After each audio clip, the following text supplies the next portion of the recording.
Sexta-feira, 3 de fevereiro, e termina a minha primeira semana como deputado federal. Fui para Brasília no domingo, cheguei em casa ontem à noite, muito cansado, e, bom, tirei essa manhã para descansar e agora, depois do almoço, a agenda continua, agora já no escritório político aqui de Goiânia. Mas eu quero fazer para vocês um levantamento de como que foi essa minha primeira semana. Foi frustrante.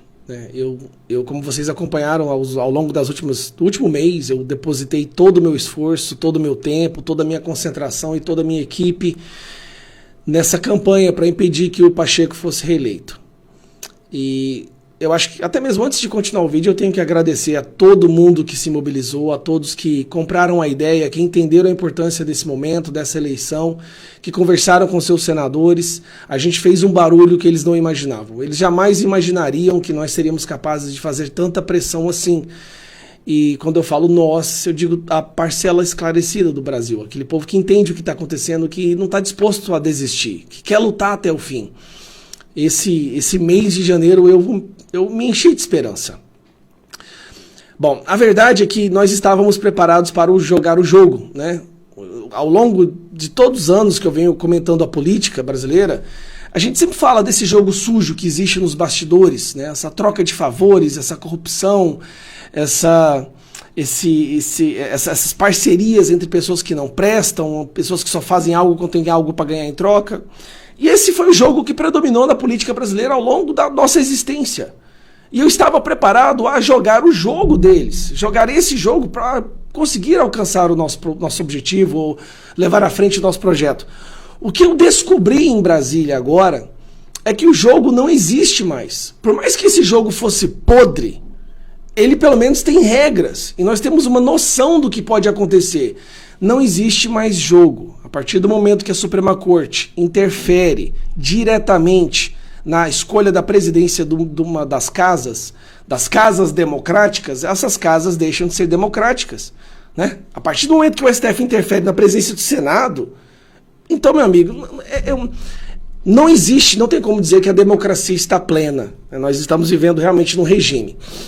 Então foi muito frustrante para mim, porque foi muita dedicação, muito esforço, muita mobilização. Eu vi que o Brasil inteiro se mobilizou e os senadores preferiram escolher ouvir ministros do STF ou receber 50 milhões de emenda para eleger um cidadão que não vale nada, que é o Rodrigo Pacheco, que vai, como vocês sabem, perpetuar, liberou a continuidade da ditadura da toga. Mas o que eu quero falar é que a derrota não foi completa.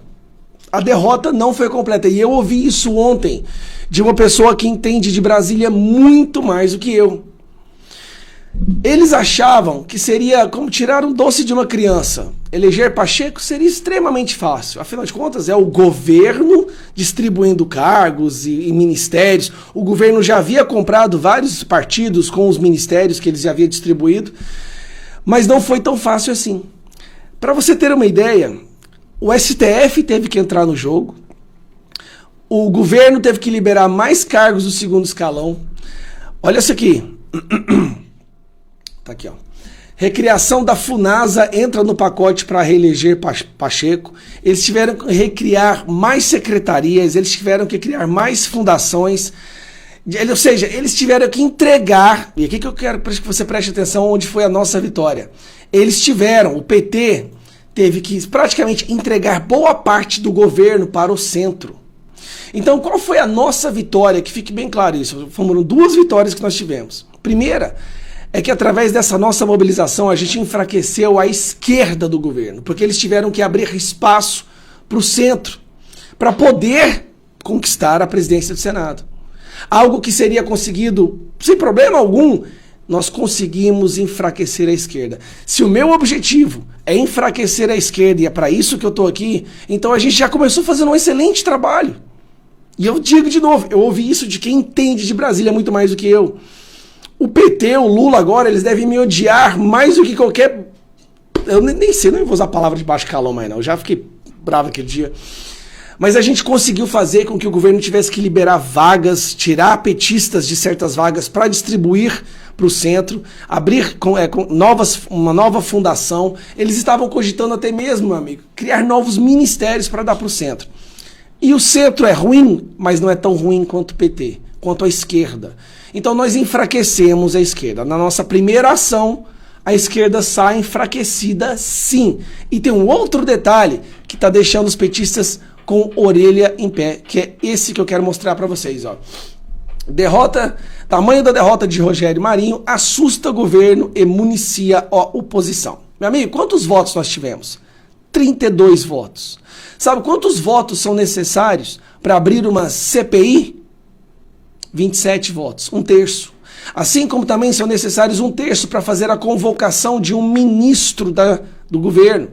Ou seja, agora nós temos votos o bastante para obrigar o Flávio Dino a ir responder pelas besteiras que ele está fazendo, a chamar os ministros do Lula a ir responder pelas besteiras que eles estão fazendo. Então olha só, o placar registrou 49 para Pacheco e 32 para Marinho, mais de 1/3 da casa. Em 2020, ao disputar o comando da casa com Simone Tebet, Pacheco teve 59 votos e a Tebet 21. Na eleição passada, o Pacheco teve 59 votos, tá? E a Tebet teve 21. Nesse, ele teve 49 votos. Ou seja, 10 votos a menos, enquanto o adversário do nosso lado teve 11 votos a mais.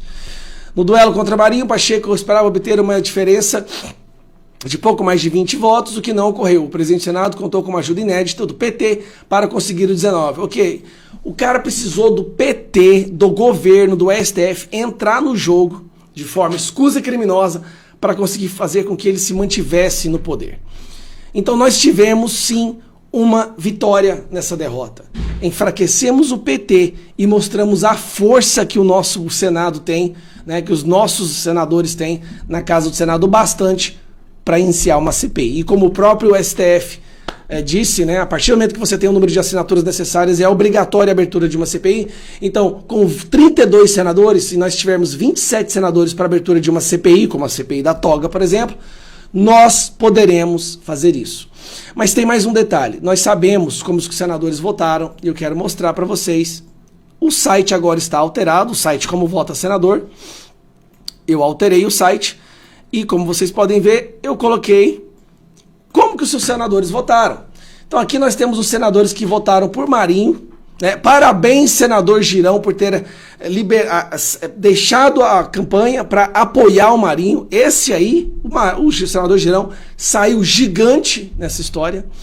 Então esses aqui são os senadores que votaram no Marinho e estes aqui embaixo, os senadores que votaram no Pacheco, que entregaram o país para a ditadura da toga. Estes são os senadores. Não esqueçam dessas pessoas.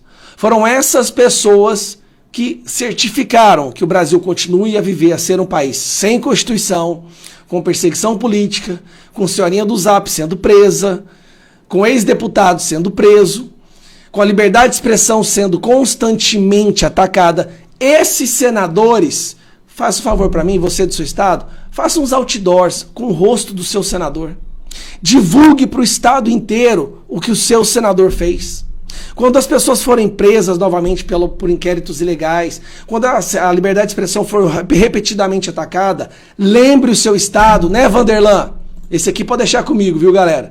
Lembre o seu estado que essas pessoas aqui contribuíram para o fim da democracia, para a continuidade da ditadura e para o fim da liberdade de expressão. Tá bom, Vanderlan? Tá bom? Nós vamos nos encontrar muito, né não? Estas pessoas, faça o print, divulgue. Eles têm que entender que nós não vamos mais esquecer. Nós não vamos esquecer o que essas pessoas fizeram. Então essas são as pessoas, divulgue, e nós não perdemos por completo. O PT saiu enfraquecido dessa história, ele teve que se atrofiar muito para poder conquistar a presidência do Senado. Fico por aqui, um grande abraço, tchau.